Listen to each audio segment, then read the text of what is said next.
Hey there, welcome back to our channel. This is Srihari sir, and we are discussing about India's size and location. In the previous video lecture, we got information about India's location, that India is located in the northeastern hemisphere and their longitudinal and latitudinal extent we discussed in the previous video lecture. If you want to know that, then you can learn that from the previous video. Now, here we are going to focus on India's size. So size means India's geographical area. Dear student, if we observe our country as per the geographical area, then India is the 7th largest country of the world. As per the geographical area means size के हिसाब से India दुनिया का 7वां सबसे बड़ा देश है. अगर पॉपुलेशन के हिसाब से देखा जाए तो India is the second rank, है ना. First is China. तो जियोग्राफिकली देखा जाए तो इंडिया 7वां है. तो पहले 6 कौन से 2009-10 के हिसाब के सेंसस के हिसाब से. तो ये जो कंट्रीज़ हैं मैं आपके सामने रख रहा हूँ. फर्स्ट इज़ रशिया, दूसरा है कनाडा, तीसरा यूएसए और फोर्थ पे आता है चाइना. फिफ्थ है ब्राज़ील, सिक्स्थ है Australia and seventh is India. ये इंडिया का रैंक है 7वां. अब देखते हैं इंडिया का एरिया कितना है. देखिए इंडिया का जियोग्राफिकल एरिया है 3.28 million square kilometre. Reminder, how much? 3.28 million square kilometre. ये इंडिया का एरिया. अब हम देखते हैं कि पूरे अर्थ के ऊपर जितनी लैंड अवेलेबल है, जिसको हम 29% लैंड, 71% वाटर बॉडी ऐसा कहते हैं ना. तो इस 29% लैंड को हम पूरी लैंड मतलब 100% लैंड कंसिडर करते हैं. और इस लैंड एरिया में से इंडिया ने कितना एरिया ऑक्युपाई किया है ना. तो वो है 2.4% एरिया.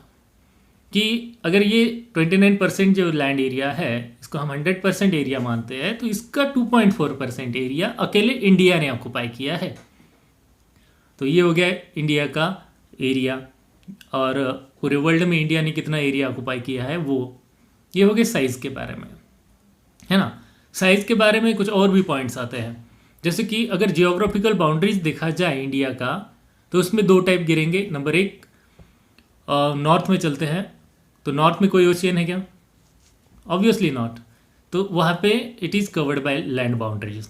जो भी देश है नॉर्थ में, ईस्ट में, नॉर्थ ईस्ट में, नॉर्थ वेस्ट में, तो वो लैंड बाउंड्रीज से जुड़े हुए हैं. तो इंडिया की लैंड बाउंड्री अलग पड़ती है और इंडिया की नीचे की सदर्न पॉइंट में मतलब सदर्न में India is occupied by 3 side water bodies. That is Indian ocean in the south, और ईस्ट में बे ऑफ बंगाल और वेस्ट में अरेबियन सी. तो ये एरिया जो है इसको हम कोस्ट लाइन कहते हैं. तो अब साइज में ये भी आने वाला है. तो इंडिया की लैंड बाउंड्रीज कितनी है, हाउ मच लैंड बाउंड्री. तो आंसर इज 15,200 किलोमीटर. सिंपल है, ध्यान में रखो. इंडिया की लैंड बाउंड्री कौन कौन से देश को टच करती है. चलो इधर वेस्ट में जो हमारा गुजरात है उधर पाकिस्तान है ना. तो पाकिस्तान कंट्री है, पाकिस्तान. फिर ऊपर नॉर्थ में अफगानिस्तान, फिर इधर जाएंगे तो चाइना, फिर नीचे आओ नेपाल, फिर भूटान, है ना. फिर इधर आएंगे अंदर तो हमारे बीच में बांग्लादेश है, फिर उधर म्यांमार है, लेकिन और नीचे सदन में श्रीलंका है, लेकिन वो सेपरेटेड है. तो नॉर्थ की जो लैंड बाउंड्रीज है वो इन कंट्रीज़ के साथ हम शेयर करते हैं. माय डियर स्टूडेंट, अब देखो ये है 15,200 किलोमीटर. अब हम जानेंगे कोस्ट लाइन एरिया. तो कोस्ट लाइन एरिया कितना है. The coast line area including Andaman and Nicobar islands. Andaman और निकोबार आइलैंड्स को पकड़ के कोस्ट लाइन एरिया होगा 7,516.6 किलोमीटर. ध्यान में रखो, बहुत इंपॉर्टेंट है. 7,516.6 किलोमीटर. ये क्या है, कोस्ट लाइन एरिया है. तो वाटर बॉडीज से इतनी हमारे इंडिया की साइज आएंगी और उधर लैंड मास से 15,200 किलोमीटर. तो ये सब हो गया इंडिया के साइज के बारे में. और एक पॉइंट रहता है नॉर्थ साउथ और ईस्ट वेस्ट डिस्टेंस कितना है ना, किलोमीटर में जानेंगे. तो जम्मू कश्मीर से लेके नीचे सदर्न टिप कन्याकुमारी तक ये मेन पेनिनसुला का सदर्न टिप है. ओके, इंडिया का मेनलैंड का अगर सदर्न मोस्ट टिप अगर जानना है तो वो including Andaman and Nicobar island Indira point आएगा. और पेनिनसुला में का सदर्न मोस्ट टिप है कन्याकुमारी. तो वहाँ तक का डिस्टेंस जम्मू कश्मीर टू तमिलनाडु कन्याकुमारी वो है 3214 किलोमीटर।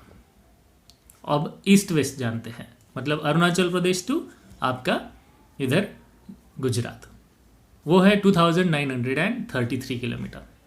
सो हो गया। तो आज हमने इस पूरे वीडियो लेक्चर में इंडिया के साइज़ के बारे में डिटेल एक्सप्लेनेशन दिया है। आई होप आप सबको ये समझ में आया होगा। तो अगर आपको यह वीडियो अच्छा लगता है तो लाइक कीजिए, कमेंट कीजिए और अपने फ्रेंड्स के साथ शेयर करना ना भूलें। For today this much only. Thank you.